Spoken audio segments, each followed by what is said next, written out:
Olá, seja bem-vindo, você que nos acompanha aqui pela TV Universitária. Começa agora o programa Em Pauta com um tema voltado para a saúde.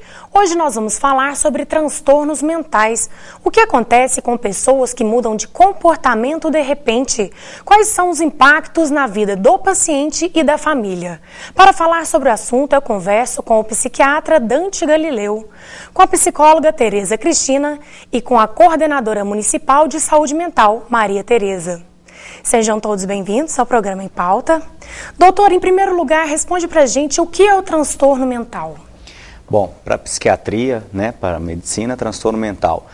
Transtorno é um conjunto de sinais e sintomas que, quando alterados e agrupados, formam uma doença mental. Vou dar um exemplo da pressão alta, da hipertensão.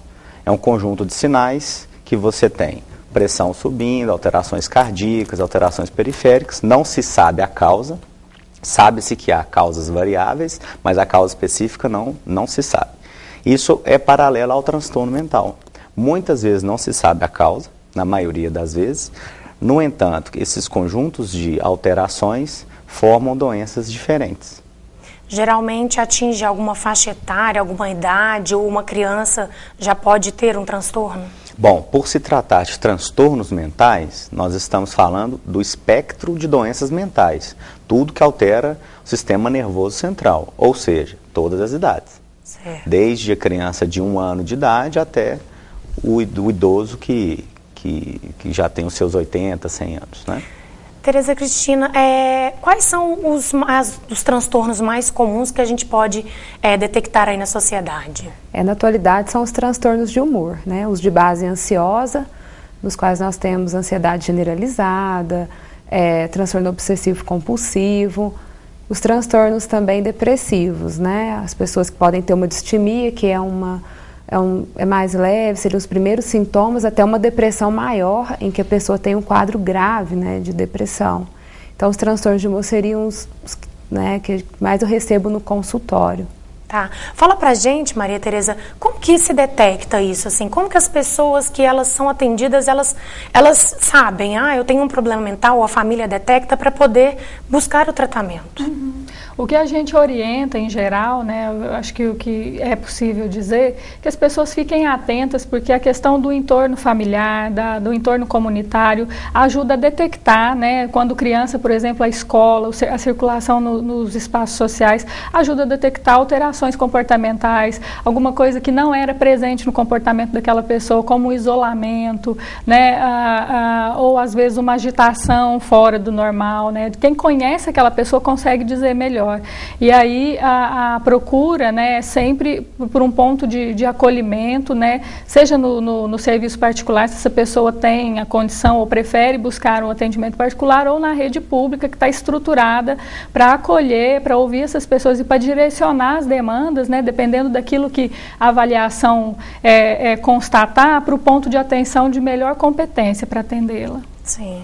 Doutora, já que é uma doença, como o senhor disse, ela pode afetar outras questões? Por exemplo, a pessoa às vezes deixa de se alimentar e pode ter outros problemas de saúde? Sim. O transtorno mental está muito associado a doenças que nós chamamos de doenças clínicas. Bom, mais uma vez, vamos dar um exemplo do transtorno bipolar. Em geral, os pacientes que são portadores de transtorno bipolar, eles não se cuidam direito, está muito associado à droga, muito associado ao abuso de álcool, eles não se alimentam direito, eles em geral estão sob situações de risco, de dirigir desgovernadamente, não se alimentam direito. Isso nós podemos generalizar para todos os transtornos. Os pacientes esquizofrênicos, é provado que eles morrem mais cedo. Eles morrem, é difícil um paciente esquizofrênico chegar a 60 anos, eles têm alterações funcionais, que os matam mais cedo. Transtorno depressivo, de moderado a grave, em geral as pessoas não comem, elas não cuidam da saúde. Por exemplo, se ela tem uma diabetes, se a pessoa já é diabética, ela não vai se cuidar. Se ela é insulino dependente, ela não vai tomar insulina. Se ela precisa de uma alimentação regrada, ela não vai fazer. Entende? Então, um transtorno mental altera todas as doenças que a pessoa já tem ou causa novas doenças. A gente falando do transtorno bipolar, como o doutor mesmo citou, às vezes a pessoa tem humor, de repente muda de humor, é mais ou menos assim que age uma pessoa que tem esse transtorno? E, assim, duas perguntas, né? Como que essa pessoa age?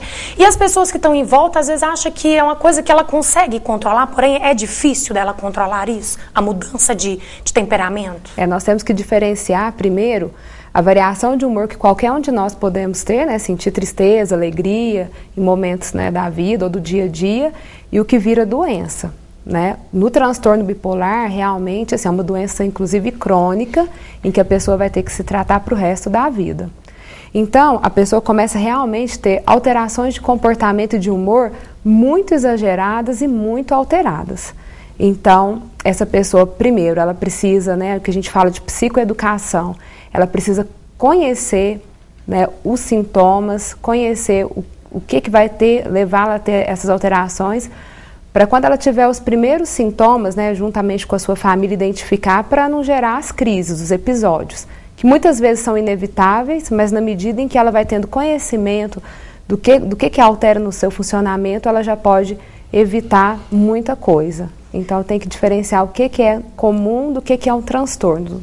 Essa crise, ela pode acontecer de repente, do nada, ou porque a pessoa às vezes está no trânsito e teve um momento de estresse? Sim, o estresse, ele é um dos principais desencadeadores de algumas crises para quem tem transtorno bipolar, porque a pessoa muitas vezes não sabe lidar de uma maneira adequada ou de uma forma um pouco mais racional com as situações, e um evento estressor pode ser um gatilho para desencadear um episódio, tanto maníaco quanto depressivo. Sim. Nós vamos para um rápido intervalo e voltamos em instantes com o programa Em Pauta.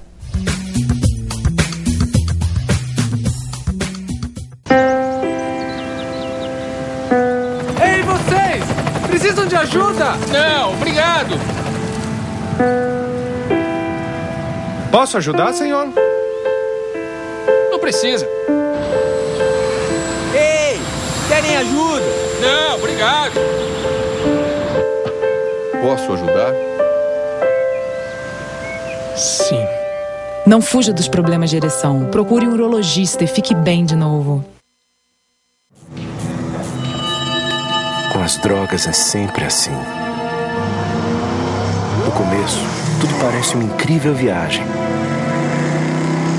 Mas aí, você vai perdendo o controle, cada vez mais. Até que uma hora, você chega ao fim da linha. Ligue e peça ajuda. Você não está sozinho na luta contra as drogas. Governo de Minas. Localizado no campus Umuarama, o ambulatório Amélio Marques do Hospital das Clínicas da UFO é hoje uma referência regional no que diz respeito ao atendimento médico especializado, de média e alta complexidade. Com ética, transparência e responsabilidade social, a instituição atende por dia cerca de 1.500 pacientes de Uberlândia e de outras 30 cidades da região. Ela tem os olhos da mãe. Ela tem o gênio do pai. Ela tem uma risada gostosa. Ela tem equilíbrio, mas nem tanto. Ela tem paixão por suco de uva. Ela tem a vida toda pela frente. Ou melhor, tinha. Todos os dias no Brasil, mais de 5 crianças morrem no trânsito. Dirija com consciência ou leve uma dor para o resto da vida. Parada, um pacto pela vida. Estamos de volta com o programa Em Pauta, que hoje fala sobre transtornos mentais. Maria Tereza, pessoas que usam drogas, álcool, que são viciadas, pode ser um transtorno mental ou é uma válvula de escape? Sim, hoje, né, a Organização Mundial de Saúde já traz números aí, né, importantes no sentido de que o uso prejudicial de álcool e outras drogas é algo bastante prevalente na sociedade contemporânea. E sim, né, ela especifica transtornos, né, de base, que o sintoma principal acaba sendo o uso prejudicial ou abusivo, né, de álcool e outras drogas. E é importante a gente, né, apontar isso como algo que na contemporaneidade idade acontece com maior recorrência, né? E como a rede e os atendimentos, os profissionais que estão aí para atender as pessoas com transtorno mental se organizam para poder dar uma resposta. Porque a gente, quando fala de transtorno mental, a gente não fala só da manifestação sintomática, né? A gente precisa levar em consideração, como o Dr. Dante colocou, que é um conjunto de sinais e sintomas. E aí nisso a gente precisa colocar, não é única e especificamente o uso de uma droga ou a aparição de uma ansiedade num momento específico que vai dizer que é um transtorno que está instalado ali. A gente precisa ver o impacto disso na vida, então assim, perceber qual é o funcionamento social, se a pessoa está funcionando socialmente, não está, e o suporte familiar, que faz muita diferença para que um transtorno evolua para uma crise ou para um momento mais agudo ou se estabilize, né? Doutor, às vezes as pessoas confundem uma depressão ou um estresse do dia a dia com um transtorno mental, e a família às vezes fala, não, isso não é nada não, é só estresse. Confunde muito? Sim. A diferença entre normal e patológico na psiquiatria, ela é muito delicada, né?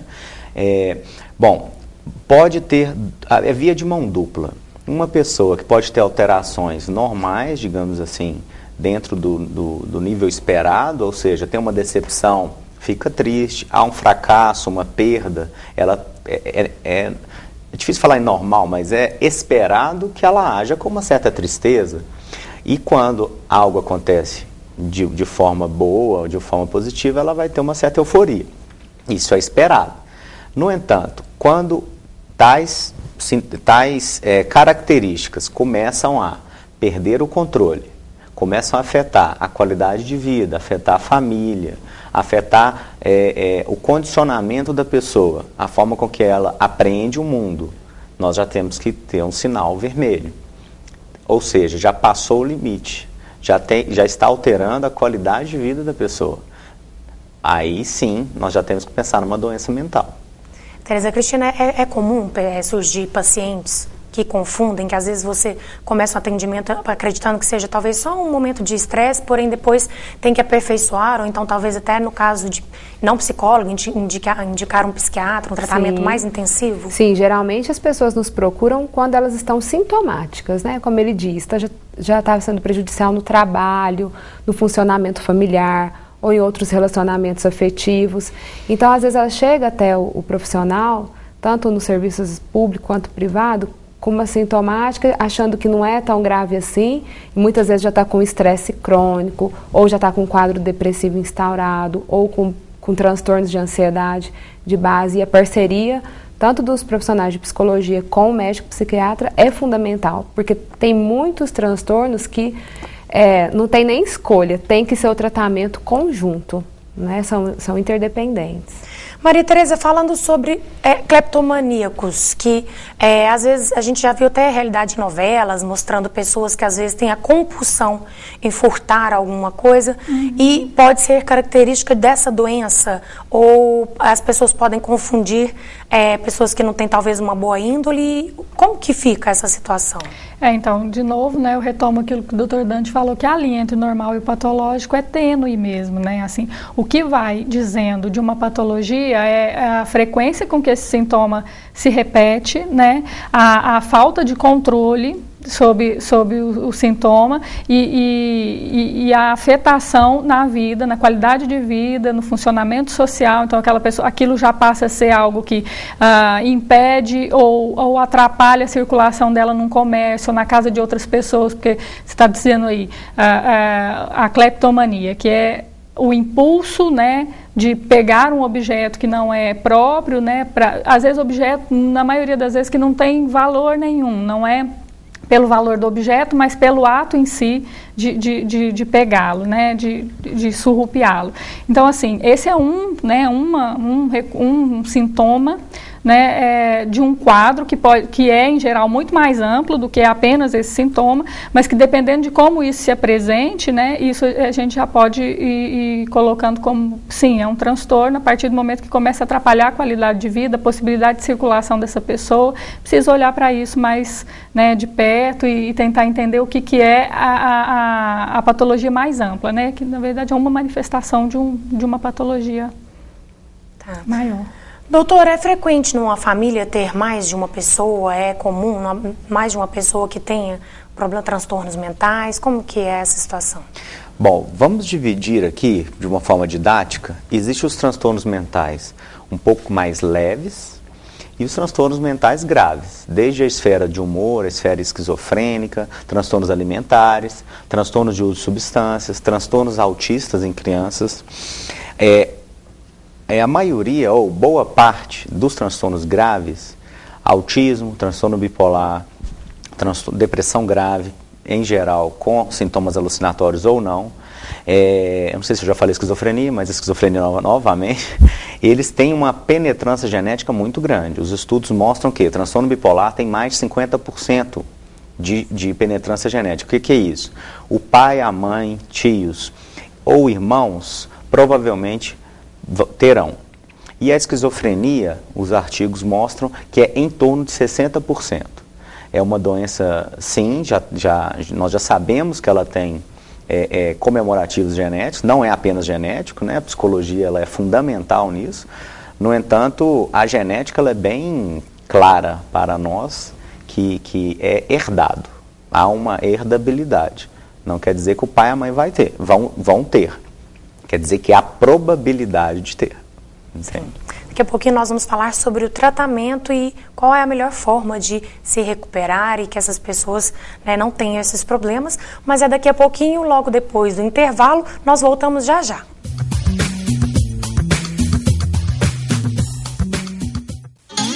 O Brasil tem tudo para ser um dos maiores produtores de pescado. O Plano Safra da Pesca e Aquicultura veio fortalecer o setor com crédito e investimentos para renovar barcos, construir viveiros, modernizar a indústria e a comercialização do pescado. Mais de 300 mil famílias serão beneficiadas. Plano Safra da Pesca e Aquicultura. Saiba mais, mpa.gov.br. Governo Federal. Quanto vale a sua consciência? Normalmente, quando as pessoas cometem atos que vão contra aquilo que elas acreditam e agridem os outros gratuitamente, elas perdem o sono. Mas isso é apenas o começo. Quando você trai a sua consciência, acaba ficando com vergonha de si mesmo, além de se sentir sem graça na frente dos seus amigos e acabar se fechando em um mundo solitário e egoísta. Pequenas pisadas na bola um dia podem se transformar em grandes problemas para você e até se transformarem em desvio de caráter. Quando esse dia chega, você perde a confiança dos seus amigos e das pessoas mais próximas. Ninguém mais se relaciona com você por amizade, apenas por interesse. O problema é que chega um dia em que ser seu amigo não importa mais e você não pode mais contar com ninguém. Pipa, pandorga, papagaio, seja qual for o seu nome, o importante é se divertir com segurança. Solte pipas em locais seguros, longe de pistas movimentadas, rede elétrica e nunca em lajes e telhados. O cerol é proibido por lei. Ele pode machucar gravemente outras pessoas, causando cegueiras, cortes profundos e até a morte. Não se arrisque para retirar pipas da rede elétrica. E lembre-se, em caso de emergência, ligue 193.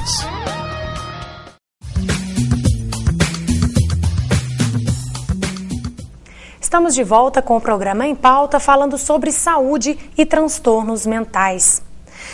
Maria Tereza, sobre o tratamento, é um tratamento complicado, demorado, depende de cada caso? Depende de cada caso, né? Hoje a rede pública oferece, como eu já coloquei aqui, né, uma rede com pontos de atenção diversos, né? A gente entende que a rede tem que ser heterogênea porque os sofrimentos e as questões do sujeito são heterogêneas, assim.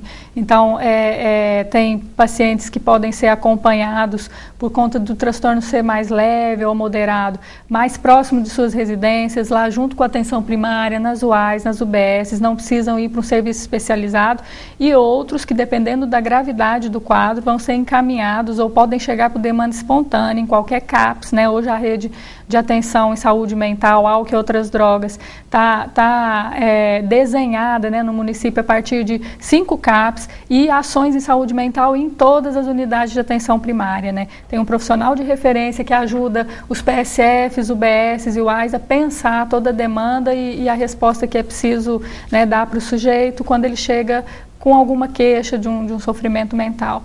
Lembrando também que é importante dizer que ações preventivas são fundamentais, né? Então, assim, antes que o estresse ou que o dia a dia, né, faça com que essas pessoas adoeçam, que elas procurem sempre cuidar da saúde em geral, para que a saúde mental não seja afetada também, né?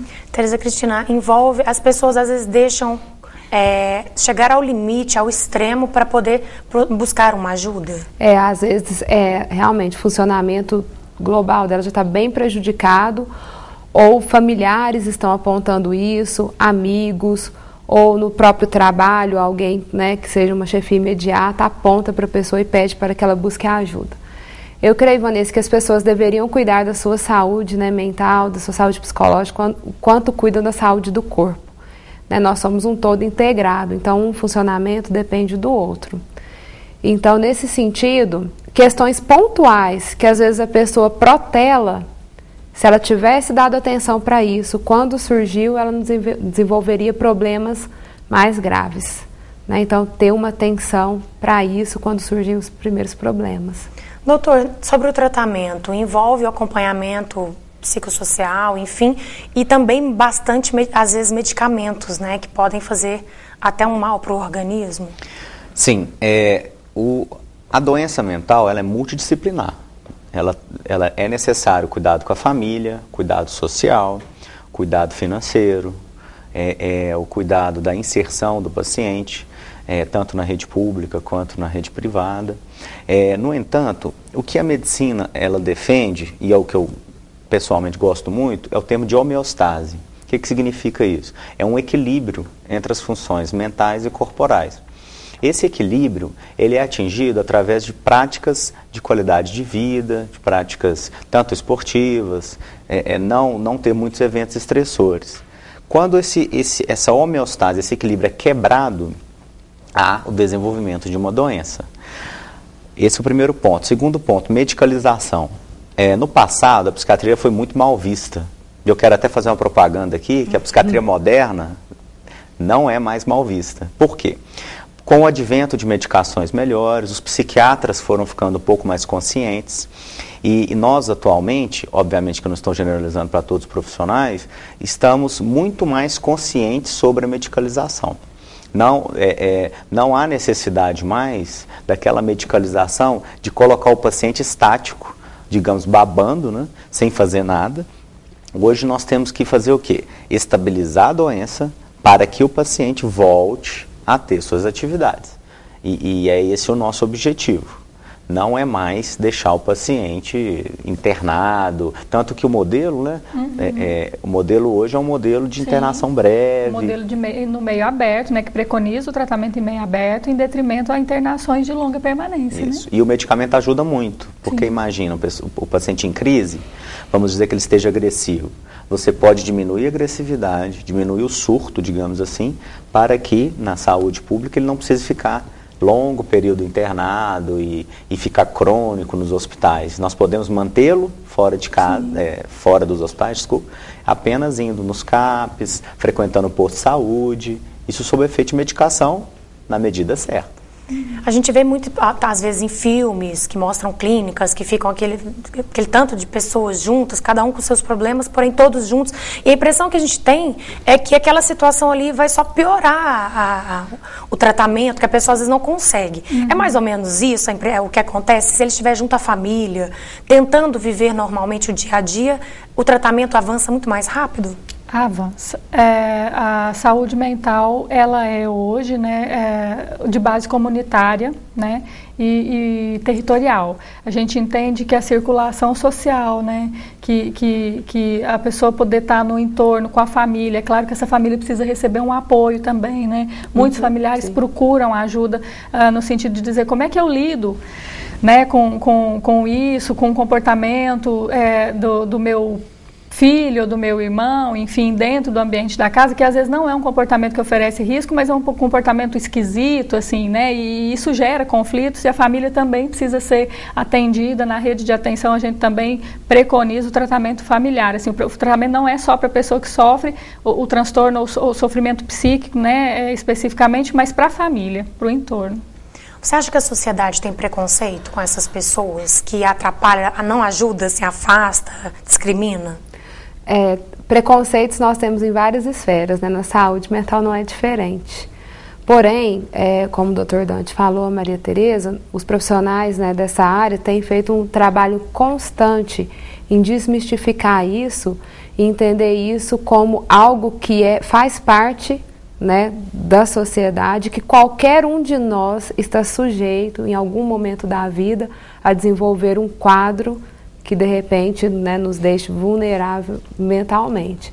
Então, a gente tem que divulgar, tem que minimizar, tem que publicizar programas como este, que tem sido feito, assim, desmistifica e nos ajuda muito, né, a minimizar esses preconceitos e pedir com que as pessoas realmente busquem ajuda. Né? Aquela coisa assim, eu não vou no psicólogo, que é coisa de doido, psiquiatra, então também não vou porque eu não estou doido, isso só atrapalha, né? Então é um autocuidado, procurar um profissional de saúde é um autocuidado. Só para a gente encerrar, tem algum contato, telefone que as famílias que estiverem assistindo e estiver precisando dessa orientação possam entrar em contato? Olha, especificamente, assim, a gente, cada CAPS, ele responde por uma área de abrangência e cada unidade de saúde do território também responde por uma população adscrita. A orientação que eu dou, assim, é que se alguém, né, estiver precisando, tiver dúvidas, procure a sua unidade de referência, a unidade mais próxima, inclusive para uma primeira escuta, para um primeiro acolhimento, né? Não precisa ser necessariamente com psicólogo, mas a gente acredita que hoje, né, com as ações de saúde mental na atenção primária, os profissionais em geral, enfermeiros, médicos, conseguem fazer uma primeira escuta e, bom, esse caso eu acho que a gente precisa passar pelo psicólogo, ele ouvir um pouquinho mais de perto, ou não, a gente vai acompanhando daqui mesmo, ou vai ser encaminhado para o CAPS já, porque tem alguma coisa ali que não está legal. Então, assim, para que a pessoa não se desloque também para muito longe, para uma primeira orientação, ela pode procurar a sua unidade mais próxima, procurar o acolhimento de saúde mental, o profissional de saúde mental. Tá bom, muito obrigada a vocês pelas informações. O programa Em Pauta termina aqui e nós voltamos na semana que vem. Se você tiver sugestões de temas para o programa, entre em contato com a nossa produção. Obrigada pela sua audiência e até a próxima semana.